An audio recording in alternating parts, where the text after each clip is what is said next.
அந்த மனிதரை வந்து நான் அண்ணன் தான் கூப்பிடுவேன். எங்கள் கட்சியில் நான் உரிமையாக அண்ணன் கூப்பிட்றது அவர் தான். ஆனால் அவர் என்னை தம்பினே சொல்ல மாட்டார். சார் சார் அப்படி தான் பேசுவார். ஒரே ஒரு வாட்டி அப்பா தவறினப்ப நான் ரொம்ப எமோஷனலாக வீக்காக இருந்தப்ப தளபதி பேசினப்ப அண்ணனும் ஃபோன் பண்ணி, சார் நான் உண்மையிலேயே சொல்கிறேன் சார், நீங்கள் என் தம்பி, எங்கள் வீட்டில் வந்ததுக்கு சார் நீங்கள் கலங்காதீங்க நாங்கள் இருக்கோன்னு ஒரு ஃபோன் காலை இறக்குனார். அத்தனை பேர் இறக்குனார். அவரை மாதிரி செயல்வரை நீங்கள் பார்க்கவே முடியாது. ஒரு பார்ட்டிகுலராக அவரை மாதிரி ஒரு ஃபேஸ் வேணுங்க. அவர் அப்படி உட்காருனா உட்காருவார். பசங்க இந்த பக்கம் வானா வருவாங்க. அப்படி ஒரு ஒற்றை தலைமை வேணும். ஒரு கமாண்ட் வேணும். உங்களை நம்பி தான் வந்திருக்கேன்னு பல வாட்டி சொல்லுவார்.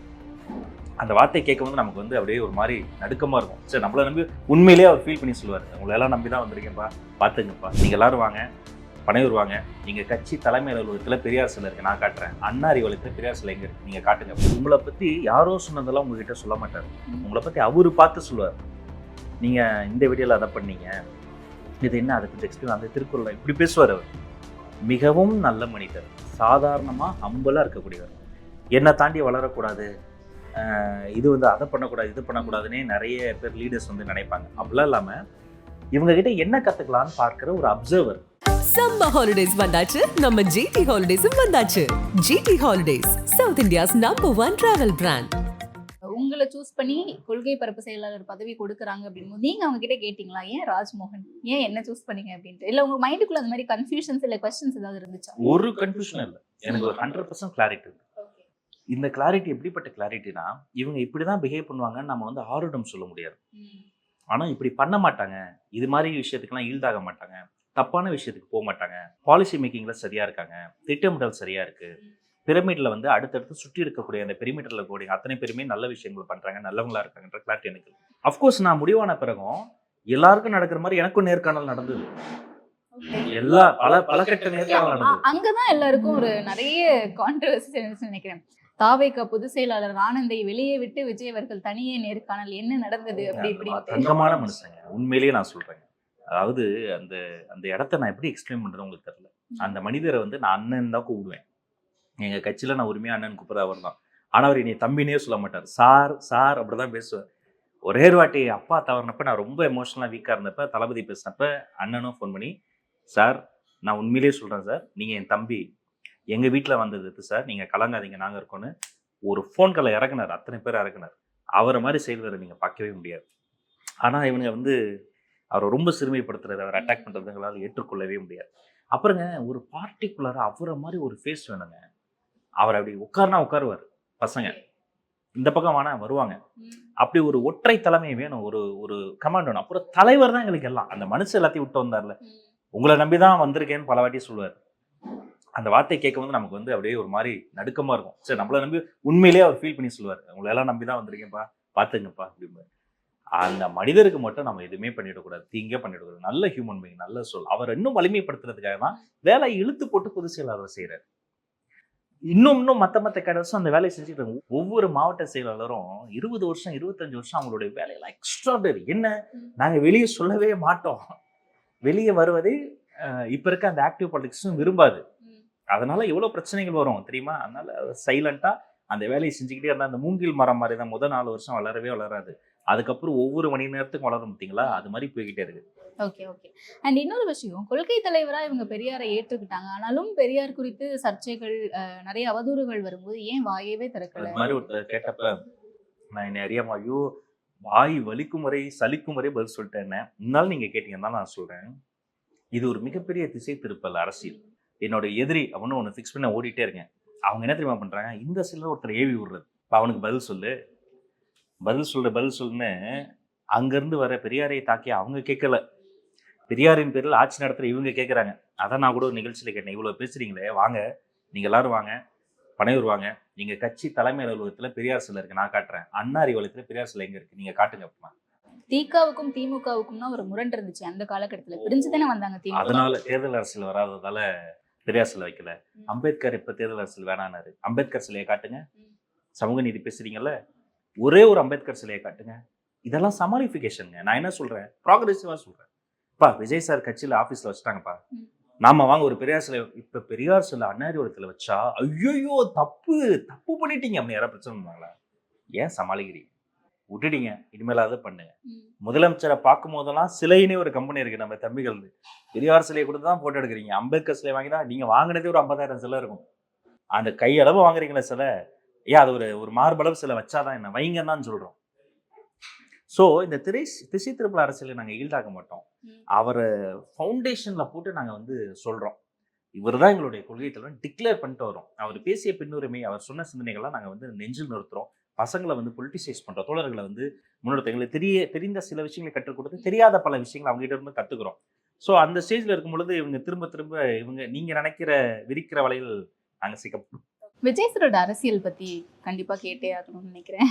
ஏன்னா இவர் வந்து ஸ்கிரிப்டை எழுதி கொடுக்கறது தான் படிக்கிறாரு அப்படின்ட்டு எல்லாரும் சொல்றாங்க. அண்ட் வெளியில இருந்து பார்க்கும்போது எங்களுக்கு அவருடைய பர்சனல் கேரக்டர் எப்படின்னு தெரியாது. அவர் ரொம்ப ஹம்பிள், காம், கம்போஸ்ட் அப்படிதான் இருப்பாருன்னு கேள்விதான் பட்டிருக்கும், பட் பார்த்ததில்லை. நீங்க தனியா மீட் பண்ணும்போது என்ன மாதிரியான கான்வர்சேஷன் நடக்கும்? நீங்க எல்லாமே ஓப்பனா சொல்ல வேண்டாம், பட் ஃபர்ஸ்ட் டைம் பார்க்கும்போது ஒரு அச்சம் இருக்கும். ஏன்னா ஒரு ஸ்க்ரீன்லேயே பார்த்த ஒரு ஆளுமை இல்லையா, அதில் நமக்கு ஒரு சின்ன டிஸ்டன்ஸ் இருக்கும். ஆனால் அஃபிஷியல் அஜெண்டா இல்லாமல், எந்த ஒரு உள்நோக்கமும் இல்லாமல் சாதாரணமாக அந்த ரூம்குள்ளே வந்துட்டீங்க அப்படின்னா உங்களை அவர் வந்து ரொம்ப கூல் பண்ணுவார். அப்புறம் உங்களை பற்றி யாரோ சொன்னதெல்லாம் உங்ககிட்ட சொல்ல மாட்டார், உங்களை பற்றி அவர் பார்த்து சொல்லுவார்.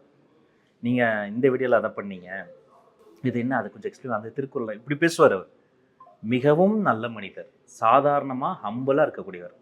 என்னை தாண்டி வளரக்கூடாது, இது வந்து அதை பண்ணக்கூடாது, இது பண்ணக்கூடாதுன்னே நிறைய பேர் லீடர்ஸ் வந்து நினைப்பாங்க. அப்படிலாம் இல்லாமல் இவங்ககிட்ட என்ன கற்றுக்கலான்னு பார்க்குற ஒரு அப்சர்வர், மிகப்பெரிய அப்சர்வர். நீங்கள் என்ன விஷயம் வேணால் அவர்கிட்ட பேசலாம், சுற்றுச்சூழல் பேசலாம், நீங்கள் கரண்ட் அஃபேர்ஸில் என்ன வேணால் எடுத்து பேசலாம், யுனைடெட் நேஷன்ஸை பற்றி பேசலாம். அதெல்லாம் பொறுமையாக, வெறுமனே தலையாட்டது கிடையாது, பொறுமையாக அதை பற்றி புரியலன்னா டவுட் கேட்டு கிளாரிஃபை பண்ணிக்குவார். And humble to the core. அவருடைய அரசியல் என்பது என்னென்னா, மற்றவங்களாம் பேசிட்டு செய்யாமல் விட்டதை நாமளும் பண்ணிடக்கூடாது, ஃப்ரூட்ஃபுல்லாக ஏதாவது பண்ணணும், அந்த ரூட்ஸில் போய் சேஞ்ச் பண்ணணும், மக்களுக்கு ஏதாவது நல்லது பண்ணுற எண்ணம் இருக்குது. அதோடைய பேஸ் அதான். அந்த எண்ணம் முதல்ல வரணும். எண்ணம் வந்தால் அரசியல் தெளிவு வரும்.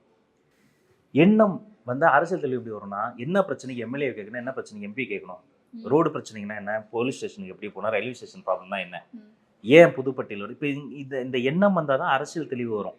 அரசியல் தெளிவு வந்தால் தான் புதுப்பட்டியல்னா என்னன்னு தெரியும், கன்கரண்ட் லிஸ்ட்னா என்னன்னு தெரியும், மாநில பட்டியல்னா தெரியும், ஏன் கல்வி அங்கே இருக்குன்னு தெரியும். அது வந்தால் தான் அந்த அரசியல் தெளிவு. அடுத்தடுத்து இருமொழி கொள்கை, அப்போ அதுக்காக தான் இருமொழி கொள்கையை நம்ம பேசுகிறோமா, சரியா இந்த மும்மொழி கொள்கை, இப்படி போகும் அவருடைய திங்கிங் பேட்டர்ன். இருமொழி கொள்கையில் இருந்து எவ்வளோ தலைவர்கள் உருவாகி இருக்கிறாங்க.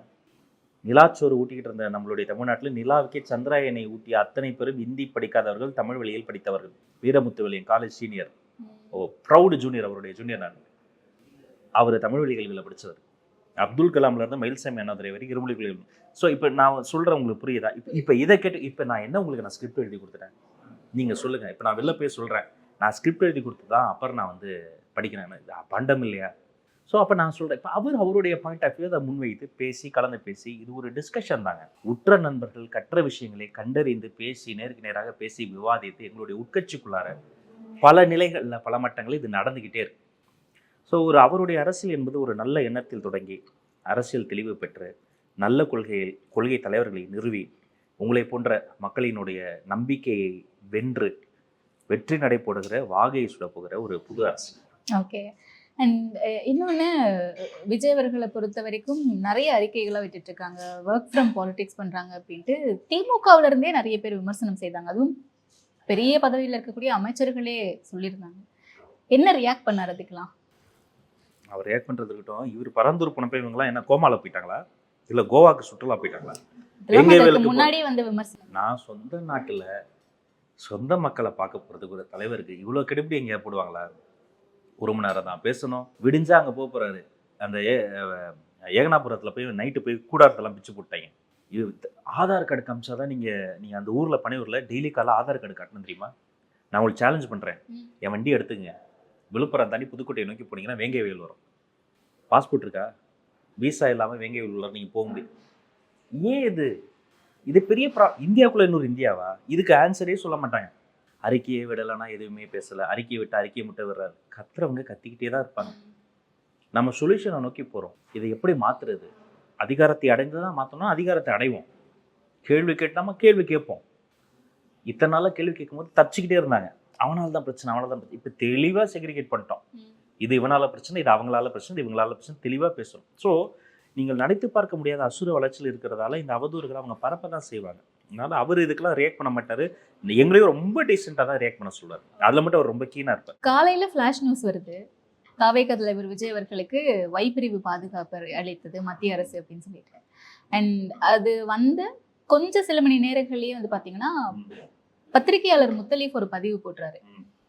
விஜய் அவர்களுக்கு வைப்பிரிவு பாதுகாப்பு அப்படிங்கிறது Y+ பிரிவா செப்டம்பர் மாதத்துலேயே இவங்க கேட்டிருந்தாங்க.